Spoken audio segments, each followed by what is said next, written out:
پانی کے عکس میں داڑھی مونڈتے ہوئے اس نے سوچا، پتہ نہیں میں کہاں جاؤں، ماسٹر سے بھی ملنا ہے، میں کیسے شیلا کو لے کر جاتا۔ روشن محل کی رونقیں اپنی جگہ قائم دائم تھی۔ گلاب کے پودوں کو پانی دے کر عذرا نے ہاتھ والا فوارہ نیچے رکھا اور سورج کی طرف پشت کر کے کھڑی ہو گئی۔ یوکلپٹس کی چوٹیاں آسمان کی جانب ہل رہی تھی اور برآمدے پر زرد پھولوں والی ولایتی بیل جھکی ہوئی تھی۔ یہ ستمبر تھا۔ اس نے بالوں کی لٹ کو جو ماتھے پر آ گیا تھا پیچھے کیا، پھر سنتھے کی باڑ پر اس کی نظر دوڑنے لگی۔ باڑ کے پیچھے سبزے پر 18-20 نوجوانوں اور بچوں کا ہجوم اس وقت کسی اوٹ پٹانگ کھیل میں مصروف تھا جس میں سبھی لوگ ایک ساتھ بول رہے تھے۔ بدلتے ہوئے موسم کی خوشگوار دھوپ پھیلی ہوئی تھی۔ درختوں کے پتے زرد ہونا شروع ہو چکے تھے اور فضا میں خزاں کا رنگ ظاہر ہو رہا تھا۔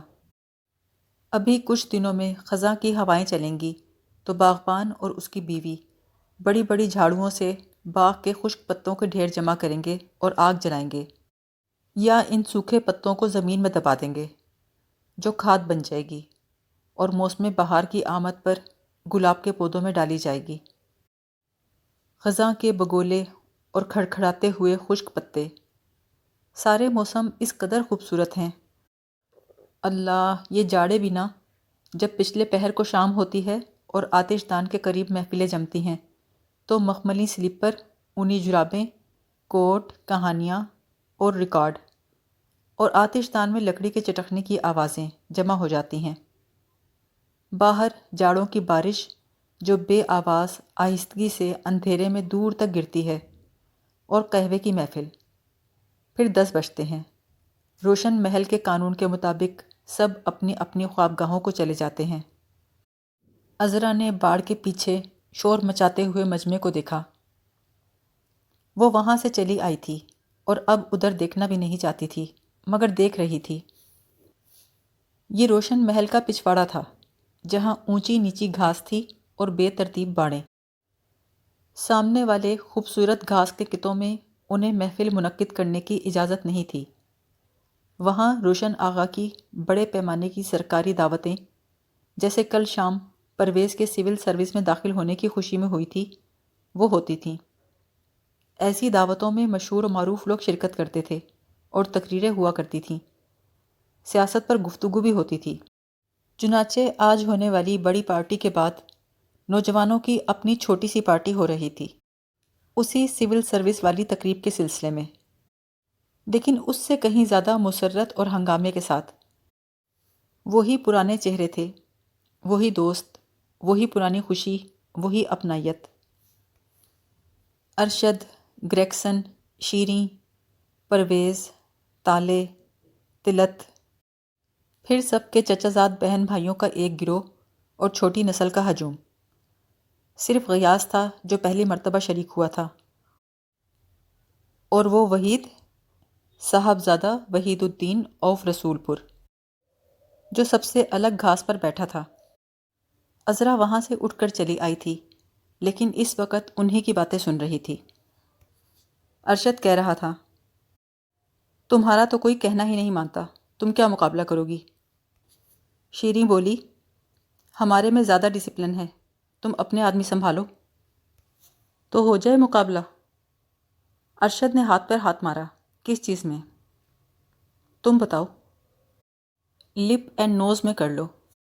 چلو ٹھیک ہے، چلو بھائی ٹیمیں بناؤ، یہاں آ کر کھڑے ہو جاؤ سارے۔ دیا سلائی نہیں ہے، ارے کوئی جا کر دیا سلائی لاؤ۔ مالی، دیا سلائی۔ ابھی لایا بی بی۔ ارشد بولا، سیدھی قطار میں کھڑے ہو میاں، سپورٹس مین شپ کہاں گئی تمہاری؟ 1-1 فٹ پر کھڑے ہونا ہے۔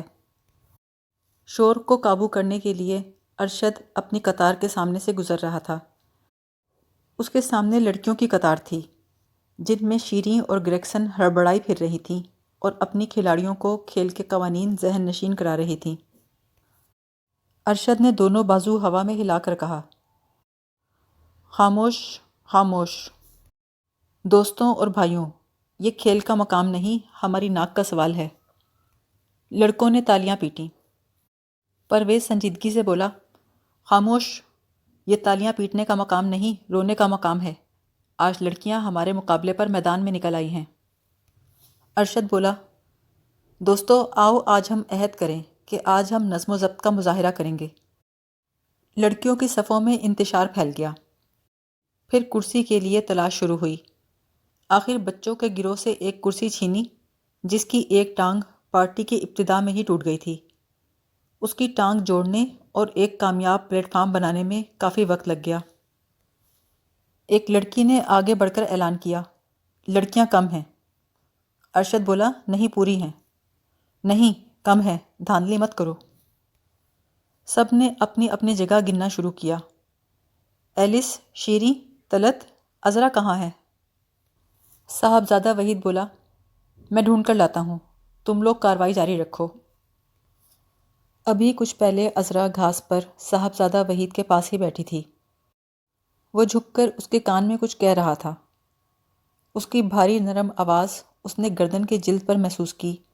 اس کے سانس کی نیم گرم بھاپ اس کے گال سے ٹکرائی۔ اس نے بے خبری میں ہاتھ اٹھا کر گال کو چھوا اور بے حد خاموش ہو گئی۔ وہ اس قدر دلکش، اس قدر مضبوط تھا۔ اس کی آنکھوں میں گائے کے بچے کسی نرمی اور نزاکت تھی۔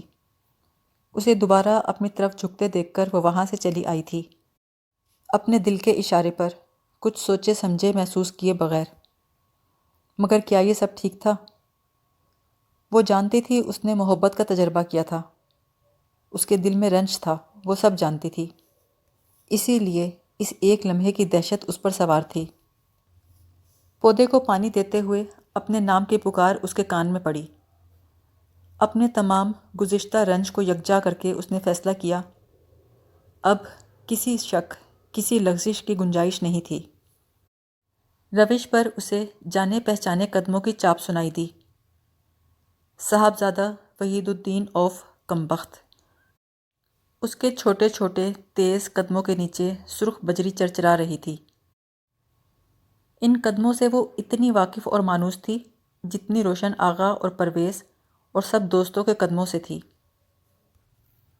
اس نے خود سے پوچھا، میں یہاں سے چلی جاؤں؟ فوارہ خالی ہو رہا تھا لیکن اس نے پانی دینا جاری رکھا۔ پودے کی جڑوں سے پانی بہہ بہہ کر روش پر پھیل رہا تھا۔ گردن پر اسی جگہ اس نے اس کے سانس کی بھاپ کو محسوس کیا۔ عذرا بیگم، آپ کیوں چلی آئیں؟ اس نے بڑے اخلاق سے جواب دیا، میرا گلاب سوکھ رہا تھا صاحبزادہ صاحب۔ وحید نے جوتے کی نوک سے پانی کو چھوا۔ ابھی ابھی میں اس سبزے کو دیکھ رہا تھا جس پر تم بیٹھی تھی۔ اچھا؟ میں نے اسے چھوا تو وہ ابھی تک گرم تھا، اس میں سے تمہاری خوشبو آ رہی تھی۔ اوہ، وہ ہنسی۔ تم نے کبھی سبزے کو دیکھا ہے عذرا جس پر سے کوئی اٹھ کر گیا ہو؟ عذرا نے کہا، نہیں۔ اس کی ایک ایک پتی آہستہ آہستہ اٹھتی ہے۔ دن بھر آنے جانے والے اسے روندتے ہیں، لیکن اس کا ایک ایک تنکا، ایک ایک پتی سر اٹھاتی ہے اور بڑھتی ہے، ہمیشہ۔ باڑ کے پیچھے کی فضا ارشد اور شیریں کی تقریروں سے گونج رہی تھی۔ عذرا نے خوش دلی سے کہا، کس قدر ہنگامہ کر رہے ہیں یہ لوگ؟ وہ اکتاہٹ سے بولا، ہنگامہ؟ لڑکیوں میں ایک چیز جسے انگریزی میں گریس کہتے ہیں وہ ہونی چاہیے۔ عذرا نے باڑ کے پار دیکھتے ہوئے کہا، لپ اینڈ نوز کھیل رہے ہیں۔ عذرا اس کی طرف دیکھ کر تمسخر سے مسکرائی اور پلٹ کر چلنے لگی۔ وہ تیز تیز قدم رکھتا ہوا اس سے آ ملا۔ میں کبھی اندازہ نہیں کر سکا عذرا کہ ابھی اگلے لہجے تم کیا کرنے والی ہو، کدھر کو جانے والی ہو، کیا کہنے والی ہو۔ یہ تمہاری شخصیت، پتہ نہیں کیوں میں سمجھتا ہوں تم بہت عجیب و غریب لڑکی ہو۔ عذرا نے اسی لہجے میں کہا، پتہ نہیں کیوں وحید، پر یہ میں سمجھتی ہوں تم بہت باتیں کرتے ہو۔ ٹھہرو عذرا، میری بات سنو۔ عذرا ٹھٹک کر رک گئی۔ میں اپنے کو بہتر محسوس کرتا ہوں جب تم سے ملتا ہوں۔ اس کا مطلب سمجھتی ہو کیا ہے؟ وہ بھاگ کھڑی ہوئی۔ وحید وہیں کھڑا جھلملاتی آنکھوں سے اسے دیکھتا رہا، پھر وہ بھی ان سے جا ملا۔ کھیل شروع ہو چکا تھا۔ چند لحظے عذرا گمسم کھڑی رہی۔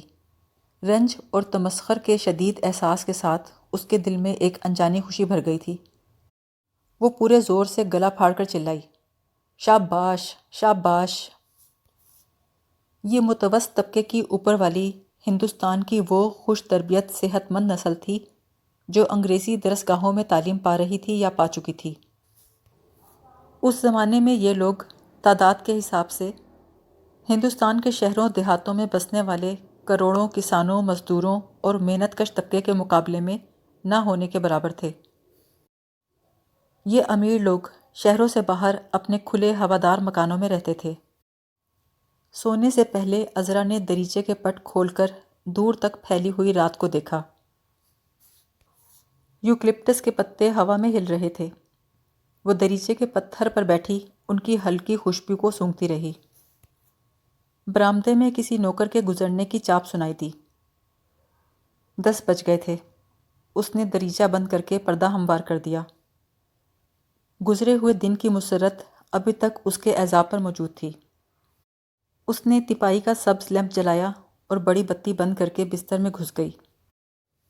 لیٹے لیٹے اس نے دیکھا کہ کارنس پہ پڑی تمام چیزوں پر گرد کی تہہ جم رہی تھی۔ وہ اٹھی اور اپنے لباس سے رگڑ کر چیزوں کو صاف کرنے لگی۔ کانسی کے چھوٹے چھوٹے مجسمے اور ہاتھی، سفید پتھر کا تاج محل، چینی کے گلدان، سنہری فریم میں سے جھانکتی ہوئی روشن آغا کی تصویر۔ پھر اس کی نظر اپنے سازوں پر پڑی۔ اس نے آہستہ سے 2 انگلیاں سازوں پر رکھیں، پھر ارد گرد چھائے ہوئے سکوت کو توڑنے کے ڈر سے فوراً ہی اٹھا لیں۔ وہ اس خاموشی کو توڑنا نہیں چاہ رہی تھی۔ کسی بھی احساس کو جو اس وقت ظاہر تھا وہ بکھیرنا نہیں چاہتی تھی۔ حتیٰ کہ وہ دن جو گزر چکا تھا، اپنی طرف سے اسے ختم کرتے ہوئے وہ ڈر رہی تھی اور اسے جاری رکھنے کے لیے مصروفیتیں تلاش کر رہی تھی۔ کل کا دن شاید کچھ بھی ساتھ نہ لائے، اس نے سوچا۔ آج کا یادگار دن کس قدر تیز رفتار ہے۔ آہستگی سے اس نے سازوں کو جھاڑا اور واپس آ گئی۔ اس نے میز کا لیمپ بند کر دیا، لیکن اسی لمحے اس نے رات کے گزرنے کی سرسراہٹ کو سنا۔ اس نے جلدی سے لیمپ جلایا اور مدھم روشنی میں کارنرز پر چمکتی ہوئی چیزوں کو دیکھا۔ بیک وقت بے چینی اور سکون جو اس کے دل میں بیٹھ گیا تھا، اس کے زیر اثر اس نے لیمپ بجھایا جلایا، بجھایا جلایا۔ ان گنت بار ایسا کرنے کے بعد آخر دن بھر کی تھکاوٹ نے اسے خود بخود سلا دیا۔ ماگھ کے شروع میں یعنی جنوری میں ایک روز بہت صبح سویرے نعیم شیشم کے اس پیڑ کے نیچے پہنچا جہاں سے روشن پور کے کھیت شروع ہوتے تھے اور آنے والوں کو پہلی مرتبہ گاؤں کے درخت اور دیواریں دکھائی دیتی تھیں۔ ملگجی روشنی میں اس نے محبوب گاؤں کو دیکھا۔ مشرق کی طرف ہلکا ہلکا اجالا پھیل رہا تھا۔ گیہوں اور چنے کی فصلوں پر ماگھ کی دھند دور تک تیر رہی تھی۔ آباد اور غیر آباد زمینوں پر ہوا چل رہی تھی۔ میلا سا لمبا کوٹ، گرم فوجی ٹوپی اور بڑے فوجی بوٹ پہنے وہ شیشم کے سیاہ تنے کی آڑ میں کھڑا تھا۔ اس کڑاکے کی سردی میں بھی پیدل چلنے کی وجہ سے اسے پیاس محسوس ہو رہی تھی۔ اس نے جھک کر پتلے شیشے جیسا کوہرے کا ٹکڑا اٹھایا اور منہ میں رکھ کر چوسنے لگا۔ پھر وہ اس وقت تک کھڑا محبت، افسردگی اور مسرت کے ملے جلے جذبات سے گاؤں کو دیکھتا رہا جب تک کہ سرد ہوا کے تھپیڑوں نے اسے چلنے پر مجبور نہ کر دیا۔ جوتوں کے کیچڑ کو تنے سے صاف کرنے کے بعد وہ دوڑتا ہوا چھوٹے سے ٹیلے پر سے اترا اور جانے پہچانے کھیتوں میں داخل ہوا۔ اس نے گیہوں کی چند نرم پتیاں توڑ کر منہ میں رکھیں اور چبانے لگا۔ احمد دین نے اس دفعہ پھر دیر میں بیائی کی ہے۔ اگلے کھیت میں اسے چند کسان ملے جو منہ اندھیرے ہل کندھوں پر اٹھائے بیلوں کے پیچھے نکل آئے تھے۔ نعیم کوٹ کا کالر کھڑا کیے، ٹوپی میں منہ چھپائے خاموشی سے ان کے پاس سے گزر گیا۔ اس نے سب کو پہچانا، دینا ناتھ، کرم سنگھ، امام دین پہلوان۔ یہ وہی لوگ تھے جن سے وہ اچھی طرح واقف تھا۔ وہ غیر مانوس لباس والے اس راہگیر کو دیکھتے ہوئے گزر گئے۔ صرف امام دین نے اسے دیکھ کر کہا، سن 14 میں ایسا جاڑا آیا تھا۔ پھر نعیم کو خاموشی سے گزرتے دیکھ کر بیلو کو مخاطب کر کے بولا، نیاز بیگ کے لونڈے کتنا چلتا ہے؟ نعیم کا جی چاہا کہ رک کر اس سے بات کرے، لیکن بات کیے بغیر بھی اس نے اپنے آپ کو بہت مطمئن اور مسرور پایا۔ گنے کی فصل زیادہ تر کاٹی جا چکی تھی، کہیں کہیں 2-2 4-4 مرلیں کھڑی تھی۔ اس نے جیب سے ہاتھ نکال کر ایک گنے کو چھوا، شاید شکر بنا رہے ہیں۔ کھیتوں کے بیچ چلتا ہوا وہ جوہڑ کے کنارے پر آ نکلا۔ جوہڑ کے کنارے پر اکلوتا گھر دیکھ کر اسے مہندر سنگھ کی یاد آئی، پھر کتنے ہی مردہ دوستوں کی یاد جو اس کے ساتھ روشن پور سے گئے اور لوٹ کر نہ آئے۔ اس نے ٹانگوں میں کپکپاہٹ محسوس کی اور کندھے جھکائے وہاں سے گزر گیا۔ رستے کے موڑ پر وہ ٹھٹک کر رک گیا۔ سامنے مغلوں کا گھر تھا، اس کا اپنا گھر۔ اس نے آنکھیں پھاڑ کر دیکھا، پھر آہستہ آہستہ چلتا ہوا نزدیک گیا۔ دروازے پر شیشم کی لکڑی کا کیواڑ لگ چکا تھا، جس پر خوش نمائی کی خاطر بے شمار لوہے کی کیلیں گاڑی گئی تھیں۔ دیوار پکی سرخ اینٹوں کی تھی، بالکل ویسی جیسے روشن آغا کی حویلی کی تھی۔ دیوار کے اوپر سے پکے مکان کا چوبارہ نظر آ رہا تھا۔ 2 دفعہ نعیم نے آہستہ آہستہ دروازے پر ہاتھ رکھا اور اٹھا لیا۔ 2 برس گزر چکے، اس نے سوچا۔ اس عرصے میں کیا نہیں ہو سکتا؟ یہ مکان کس کا ہے؟ وہ دیر تک وہیں کھڑا کندھے دیوار کے ساتھ رگڑتا رہا، حتیٰ کہ دن کا اجالا پھیل گیا۔ اس وقت ساتھ والے گھر کا بے کیواڑ کا دروازہ کھلا۔ اس میں سے ایک بیل کا سر نمودار ہوا۔ قریب سے گزرتے ہوئے اس نے بوڑھی مشکوک نگاہوں سے نعیم کو دیکھا۔ نعیم نے ٹوپی ماتھے پر اونچی کر کے سلام کیا۔ بوڑھے ہمسائے نے حیرت اور مسرت سے کہا، نیاز بیگ کا بیٹا ہے تو کب آیا؟ یہاں کیا کر رہا ہے؟ ابھی آیا ہے کلکتے سے؟ تو موٹا ہو گیا ہے۔ پھر وہ دھڑا دھڑ دروازہ پیٹنے لگا۔ نیاز بیگ، ابھی تک سو رہا ہے بڈھے افیمچی؟ دیکھ تیرا بیٹا آیا ہے، باہر کھڑا ہے کب سے، تیرا بیٹا، جس کے کراس کی زمین سے اس دفعہ تو نے من کا تربوز اتارا ہے، جس کے انار سے تو نے محل کھڑا کیا ہے۔ ارے جس کے سبب تو چودھری بن گیا وہ آیا ہے، اور تو نے گھوڑی بھی نہیں بھیجی۔ ایسا جاڑا پڑ رہا ہے، تو نے آگ نہیں جلائی؟ اور نیاز بیگ، عورتوں کا پیچھا چھوڑ کر باہر آ۔ پھر وہ اس کی طرف مڑا اور بولا، میں نے کئی بار تمہیں پوچھا، تم کلکتے میں تھے؟ جنگ میں میرا بیٹا مارا گیا ہے، اب سب کے بیٹے میرے بیٹے ہیں۔ تمہیں پالا تو نہیں لگ گیا؟ بولتے کیوں نہیں؟ ایک دفعہ پوس کی رات میں مجھے بھی پالا لگ گیا تھا، 3 دن تک میں بول نہ سکا، زبان اکڑ گئی تھی۔ نعیم نے ہنس کر اسے یقین دلایا کہ وہ بات کر سکتا تھا۔ شیشم کی لکڑی کا میخوں والا دروازہ چرچرایا اور اس نے اپنے باپ کو دیکھا۔ اسے دیکھتے ہی احمد دین کے منہ سے ملامت بھرے الفاظ کی بوچھاڑ شروع ہو گئی۔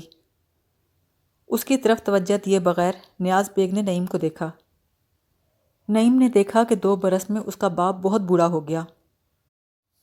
جھلملاتی آنکھوں سے بیٹے کی طرف دیکھتے ہوئے اس کا منہ کھل گیا۔ اس کا نچلا جبڑا تیزی سے کانپ رہا تھا۔ پھر اس نے باہر نکل کر نعیم کے ماتھے کو، داڑھی کو، گردن کو، کوٹ کو، اس کے اصلی اور نکلی دونوں ہاتھوں کو چوما۔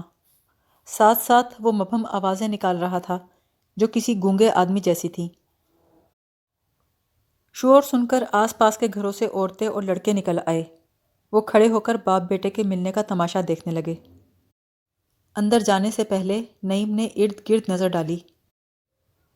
دیکھنے والوں نے نظریں جھکا لیں۔ روشن آغا کے بعد وہ پہلا شخص تھا جس کا احترام کرنا گاؤں والوں نے سیکھا تھا۔ گھر کے اندر نعیم کی ماں اپنی عادت کے مطابق اونچی آواز سے رو رہی تھی۔ اسے خوشی کے موقع پر بھی رونا ہی آتا تھا۔ بیٹے کو پکڑ کر وہ کمرے میں لے گئی۔ پکے فرش کو پار کرتے ہوئے نعیم نے چھوٹی عورت کو دیکھا جو علی کو لیے اپنے کمرے کے دروازے پر کھڑی تھی۔ نعیم بولا، سردی سے میرا خون جم گیا ہے۔ نیاز بیگ بڑھیا پر چیخا، آگ لا کمبخت، اب ہو بند کر، جانتی نہیں سن 14 کے بعد اب کے سال جاڑا پڑا ہے، ہو۔